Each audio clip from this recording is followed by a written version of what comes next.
Thank you very much, Madam Chair. I proudly represent Virginia's 2nd Congressional District, home to a large veteran population and active duty military as well. I served in the Navy myself, too, for 10 years. I'm also a board-certified adult geriatric primary care nurse practitioner and have had the privilege of taking care of some of our greatest generation in many different care settings with many different care teams. So I consider myself possibly a subject matter expert in this topic today. I want to start with the 3 things that I think that we can all agree with.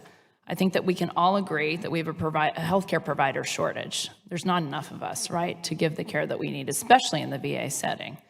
I think that we can all agree that no one practices in a silo. I know you guys talked about that, and Ms. Setner, you talked about it being a team sport, and I certainly think that healthcare is a team sport, no matter where you are. Even if you're the only provider in a rural setting, there's always somebody you can call. You're gonna text somebody or get an answer to your question if you don't have that answer.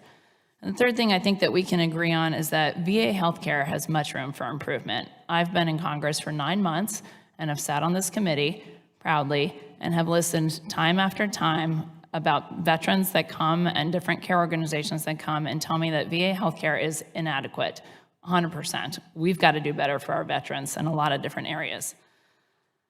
I'll tell you what is harmful for veterans. You know, a couple of you spoke about harming veterans. What harms veterans is when we can't give them the health care that they deserve. I'll get off my chest just ever so briefly with Dr. Ehrenfeld about some of your comments about non-physician providers, advanced practice nurses.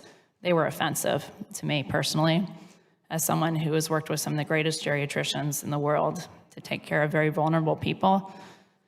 To even say that there's worse health outcomes for nurse practitioners, we practice differently. We just do. I mean, we're educators, we're nurses, we don't want to be doctors. That's where I think a lot of physicians really get confused. We don't want to do open heart surgeries. We don't want to take your place. We want to partner with you.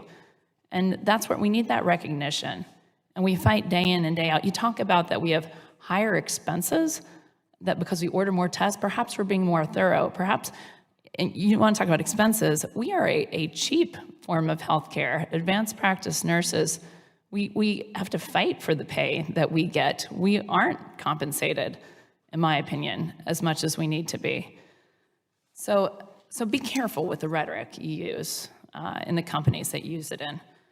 And you talk about, the VA and why this committee and why Congress is now weighing in on this issue, this federal issue. Well, that's our job, right? In Congress, we provide oversight, especially for federal health care, which is the VA. I know there's state standards. I sat in the state Senate for 3 years where we argued about autonomous practice for nurse practitioners. And during COVID, it was 5 years. We had to practice for 5 years before we could even apply for to practice independently. And during COVID, we switched it to 2. So after 2 years as a nurse practitioner, then with 2 years of experience, I could practice independently during one of the most challenging healthcare times in our country, where we invited sick people to come visit us. And we took care of them every day, and we said, come see us if you don't feel good. We'll take care of you. With 2 years of experience. And then after COVID, they wanted to switch it back to 5.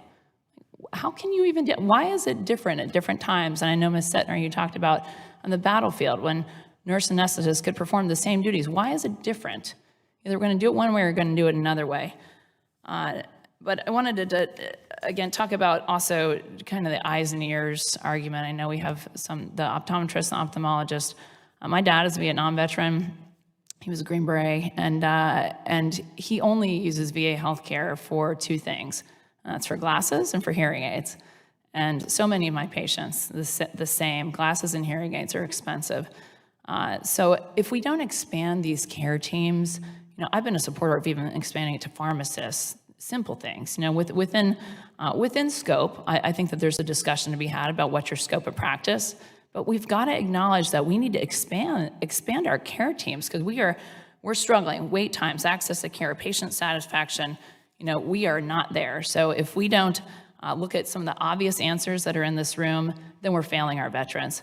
And I want to yield my last few seconds to Ms. Setner. If you could please, in your own view, how has the expansion of full practice authority for APRNs affected availability and quality of care at the VA?